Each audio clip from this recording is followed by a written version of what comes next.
I think this program has actually transcended that caste thing. I think that in a village now, there is a sense of sort of commonality, if you like.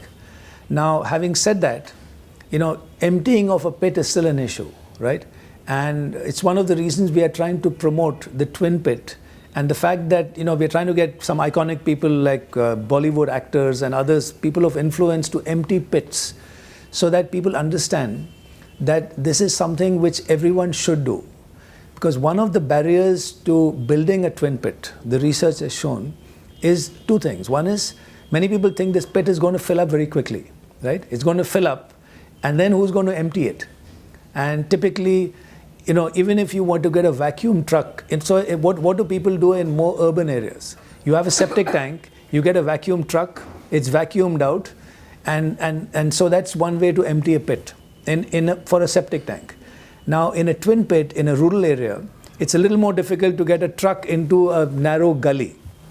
So, what we are trying to promote now, and we shall shortly be launching a national campaign, is the twin pit technology. For the most part, is a safe and reliable technology. And the emptying of the pit has got no stigma or taboo. Because once you close a pit and you wait for about a year, you can actually just take it out with your hand, and it looks like coffee powder actually. It's brown, yeah. And so we did it, I did it myself. We had this workshop in Hyderabad. So I took all the principal secretaries to Warangal. And we decided to do this just to demonstrate that it's safe, it's perfectly safe, it's odor-free, and actually it's very good compost. So I think we need to promote much more of that, which would overcome any remaining taboos and reservations about emptying pits. So hopefully we are moving in that direction. Do you still think that technological solutions can overcome this sort of a very entrenched? Yeah. Look, I think technology is only one part to overcome it. There's got to be a community movement. And so when this, in Swachh Bharat, we use a term which many of you would recognize called triggering, right? So what are you trying to do when you trigger? The motivator or the team on the ground is trying to trigger behavior change to overcome the barriers to using toilets, building and using toilets.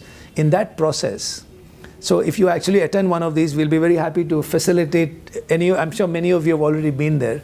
So it's a very interesting process where the entire village community comes together. It's a kind of a participatory rural appraisal.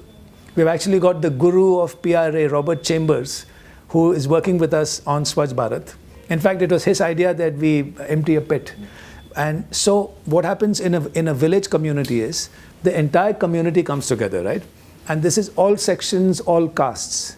And one of the things they do is they will draw a map of the village, and everyone has to identify where is the place where people defecate in the open. So everyone acknowledges that.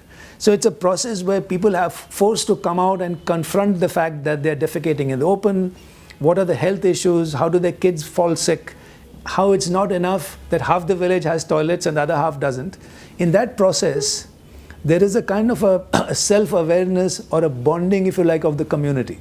So there's a social process as well, which is also addressing what you said. So I think there are two parts to it. One is the community mobilization. That's a key part of Swachh Bharat, getting communities to recognize that it's not enough for a few households to have toilets. The entire community needs to have toilets, both from a health point of view as well as from a dignity point of view. So I think that process also is addressing your question.